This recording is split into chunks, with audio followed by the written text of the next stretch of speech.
उद्योजक अविनाश भोसले यांच्या कार्यालयावरती आयकर विभागाच्या धाडी टाकण्यात आलेल्या आहेत। काँग्रेसचे नेते विश्वजित कदम यांच्या कार्यालयावर देखील आयकर विभागाची धाड पडल्याची माहिती मिळतेय। मंदार गोंजारी आमचे प्रतिनिधी आता आपल्याबरोबर आहेत। मंदार, या धाडी संदर्भात काय माहिती? प्राजक्ता, उद्योजक अविनाश भोसले आणि काँग्रेसचे नेते विश्वजित कदम हे नातेवाईक आहेत। विश्वजित कदम हे अविनाश भोसले यांचे जावई आहेत आणि या दोघांच्याही निवासस्थानी आणि त्यांच्या कार्यालयांवरती प्राप्तिकर विभागाचे छापे सुरू आहेत। इन्कम टॅक्स विभागाचे अधिकारी त्या ठिकाणी तपास करतायत।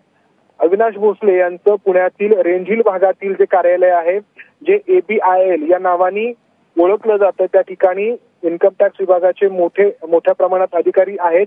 त्याचबरोबर स्थानिक पोलिसांची मदत देखील घेण्यात आलेली आहे सुरक्षेसाठी।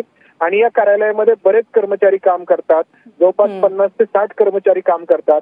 या सगळ्यांचे मोबाईल फोन्स काढून घेण्यात आलेले आहेत आणि इन्कम टॅक्स विभागाचे अधिकारी त्यांच्याकडे चौकशी करतायत। हीच परिस्थिती विश्वजित कदम यांच्या निवासस्थानी देखील आहे।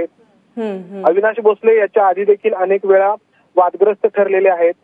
जलसंपदा विभागातील ठेके त्यांना मिळायला लागल्यानंतर त्यांची संपत्ती ज्या वेगाने वाढली ती डोळे दिपवणारी संपत्ती होती।